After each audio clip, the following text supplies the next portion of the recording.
a certain team manager has been causing headlines once again. Talk to me about it. Yeah, he's regularly in the headlines. It's the Belgian manager, Patrick Lefevere, general manager of Soudal-QuickStep, whose latest tirade has been against former world champion, current team rider Julian Alaphilippe here.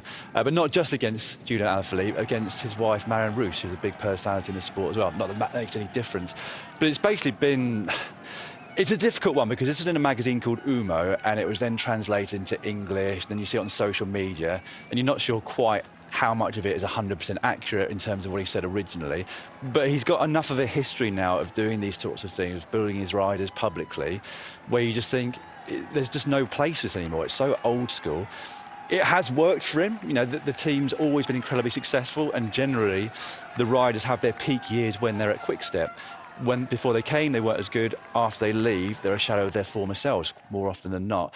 But it doesn't excuse doing it. He did it for Sam Bennett a couple of years ago, and that was talking about his mental issues. And you think, you know, it's 2024 or 2022, I guess it was at the time. But you know, whenever it was, we've moved on from this point where you can either deal with things internally in the team, don't make it publicly. But even then, you know, in any company now, you've got an HR department normally.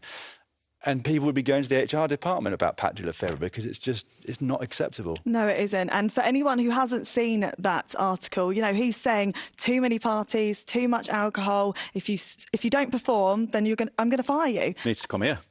He'd love it here. but you know, in all seriousness, you would think from a manager, they want to protect their rider. They want them to do better and give them the confidence, not expose them in front of the media. I think that the thing is with Patrick, and he's always done it in the past, he's just very outspoken, and I think for him, he looks as this as like, I'm going to make this public so it gives them a kick up the bum a little bit. He doesn't say, he might have said it to him privately, but in his eyes... Oh, I think he has, yeah. Probably a few times.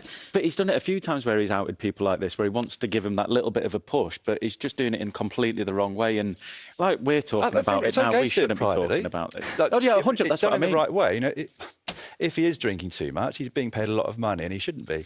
But it's just the way he goes about it publicly somehow, which I guess he only does because he feels like that is going to work, that is going to give the rider a kick up the backside and get them back to their former glories. I honestly, as well, what's he judging this off? It's February. He's done Down Under in another race. Like, surely if he was absolutely flying now, yes, great for the team. But if we got later down the road to the Tour de France and Julian said to him, I've been doing too much, I've been racing too much, yes, I've been successful at the biggest race of the year, I'm just not ready for it because I'm knackered. Patrick would be fuming about that. You can't have a rider from the start of the season winning all the way through and at the best form. Well, you can Tadej Pogacar, I guess, but yeah, I just don't think it's fair to judge him this early on in the season and give him that amount of pressure. I think he's just disgruntled about the amount that he's paying him, which is based on what he'd done leading up to his latest contract renewal.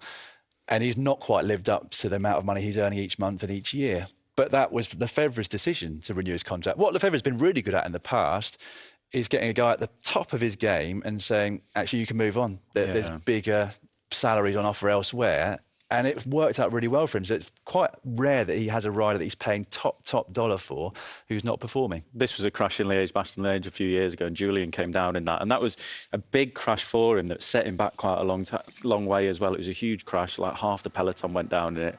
But Alaphilippe came off quite badly in this, and it set him back quite a long time. And I think the recovery of a rider, you know, you can be OK and then you can be forced to do a few races to go here and there. And it took him a long time. He's not really been the rider he was then. After that, he's been getting there closer and closer and closer. But that's also the added pressure of why he's getting the big money from. He was paid for the rider he was before that crash, and he's not quite got there. So you can understand why Dan said Lefevere might feel disgruntled a little bit, but he's only human.